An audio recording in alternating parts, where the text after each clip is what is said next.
Labor ministers would have us believe. He's on pretty shaky ground here, isn't he? No, I think when you have a look at what Peter Garrett said in the Parliament last week, the evidence speaks for itself. These are terrible tragedies. Whenever anybody dies in the workplace, it's a terrible tragedy and should be treated very seriously. Last year, more than 300 people died in the workplace and more than 138,000 people suffered a serious injury. Let's take the politics out of it, though, and look at the evidence.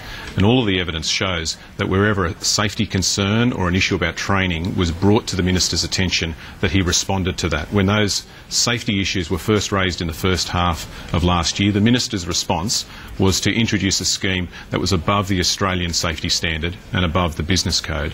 And he also introduced, he also introduced a national training program. Before Peter was the minister, there wasn't a national training program for insulation at all. He introduced that. So you're convinced that today in this hearing we won't hear any new evidence? The government's dotted all the I's and crossed all the T's on this? There's nothing else to be afraid of? Welcome all the information that comes forward. But the minister gave a very comprehensive answer in Parliament last week where he indicated that wherever these issues were brought to his attention, his department followed them up. He followed them up personally, met with the key industry experts, and based on the advice of the experts, made the changes that were necessary to make the program safe. Now, Jason, I know that's the lines you've been given by the minister, but there are 18 warnings that Garrett's office has been given, 18 warnings, of which it's taken him many months to respond. We saw Lindsay Tanner say that we didn't have time to dot the I's and cross the T's before rushing headlong into this program. The Minister for Finance has indicated this was rushed and ill thought through. The 18 warnings that Mr Garrett ignored have actually exacerbated the problem we've got. So sorry, mate, saying that Minister Garrett has done the right thing is just not going to wash. OK, well, look, we are going to have full coverage of that Senate committee hearing happening in Melbourne today, so we will keep you up to date if there are any further developments on that story. But, Jason, the Communications Minister, Stephen Conroy, has also been under a lot of pressure. He's had a rough couple of weeks. Firstly, he was accused of giving a high-paying job to his Labor mate. Now, Tony Abbott says the decision to cut licence fees for commercial TV networks looks dodgy, is it? Well, this is the second leader of the opposition in a row now to accuse the government of corruption. It was less than 12 months ago that Malcolm Turnbull accused the government of corruption associated with a dodgy fake email, and now this new leader is doing the same thing. The response is the same. If you have evidence of corruption, then stand up and provide it. If you don't, then retract the statement and apologise. The problem that we've seen over the last 2 weeks is that Tony Abbott speaks first and thinks later. Last week we were accused of a crime, we were accused of industrial manslaughter. This week we're accused of corruption. Well, I think Australians, when they're looking for a Prime Minister, want somebody that is sensible and considered and mature about these things and doesn't rush headlong into judgment and say things before they think, accusing the government of a crime before there's any evidence. This is just another example of the sort of risk that Tony Abbott would be if he was to become Prime Minister. Well, Stuart, Robert, the government is saying that this isn't any sort of bribe. It was done to protect Australian content on free-to-air networks. Is there any evidence suggesting otherwise? Well, let's clear through the Labor smokescreen they're putting up, and let's look at the track record. Let's get the evidence, Stuart. Let's look at the track record of this Minister for Labor mates.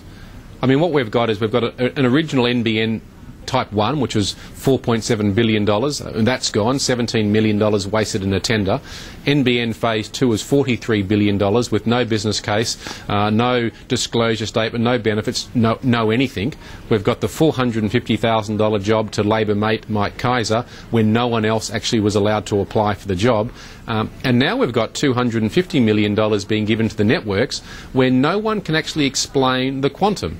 Now, 33% and 50% in the first and second year. I mean, Jace, maybe you can explain how that quantum and how the number was arrived at, because we've asked questions of the government. Tony Smith was in the Australian last week asking questions of the government, but no one can actually answer them. So, Jace, maybe you can answer how the quantum and how the amount was arrived at. I think people get upset when politicians don't answer the question, and you just saw another example of that. Stuart was asked for evidence and he couldn't provide it. You asked him a question earlier on about work choices and he couldn't answer that either.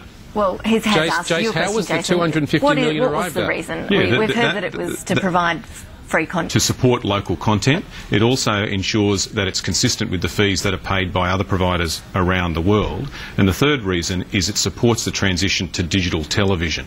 That's going to be important. That's a massive challenge for the government over the next 3 years. Now, that's a politician answering the question. Stuart, start to answer some of the questions here. So, But Stuart, Jason, Robert, is there any evidence that Jason Clare's argument doesn't stack up?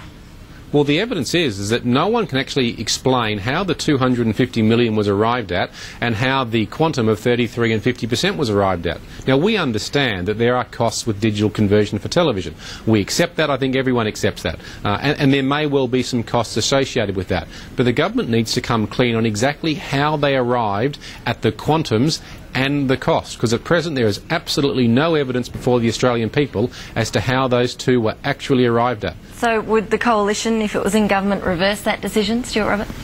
Well, the Coalition would actually look at exactly what are the out-of-pocket costs for the networks on digital conversion. We would release to the Australian people, here is exactly how the figures were arrived at, and we'd be transparent. What we wouldn't do is do all of these undercover deals and not give the Australian people any information. I mean, Jace, the Australian people aren't mugs. Let them know exactly how the numbers were arrived at. Well, I know they're not mugs. That's why they got rid of work choices at the last election, and you want to bring it back. And here we go round in a circle again. Let's move on to another topic because we are running around chasing our tails here. Work choices is dead, Jason.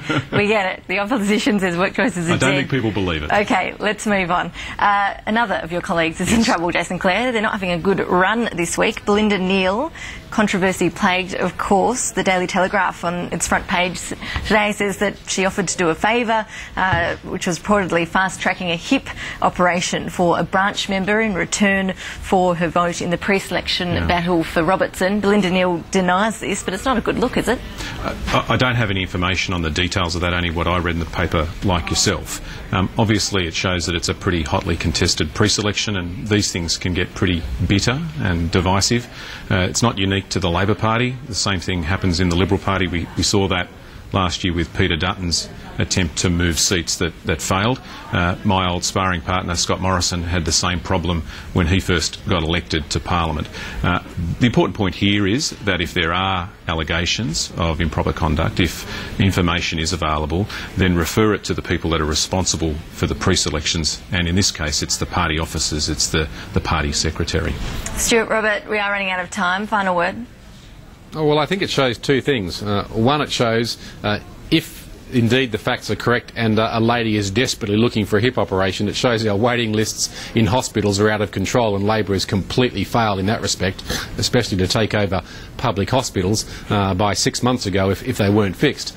Secondly, it shows that Belinda Neal continues to ignore the Prime Minister. She didn't go to the anger management classes as the PM supposedly said that she should, and she continues, if indeed the allegations are correct, to operate outside of the Prime Minister's guidelines. Belinda Neal did two things that are worth mentioning. One, she voted against work choices, and two, she voted in support of the stimulus that stopped a recession and protected thousands of jobs. They're two more things than Stuart and his mates did. Okay, Jason, well, put aside your yellow signs, mate. We Work have choices is over. Run out of time. Stuart Robert, thank you for your time. Jason Clare, thank you for joining us as well. We can all look forward to hearing a lot more about work choices as we edge closer and closer to an election date. Coming up next, we're going to be changing tact. We're going to be chatting with Jim Molan for a look at the progress being made in Afghanistan and the significance of the capture of a top Taliban official. That's next.